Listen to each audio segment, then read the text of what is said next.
Kiên thư ra đi muống bơm này.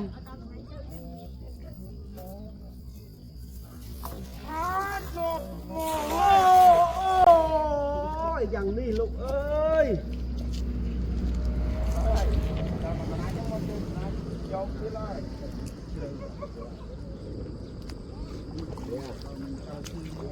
Đó còn 3 năm ngày nó thân ngon này.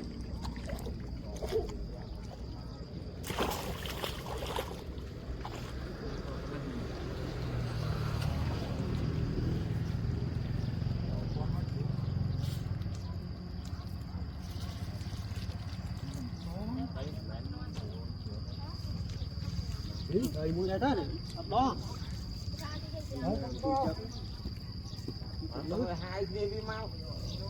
Còn một con gì?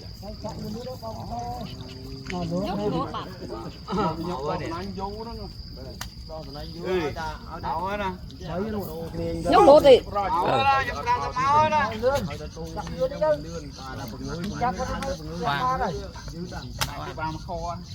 máu nó về lên tới nữa Phật nha.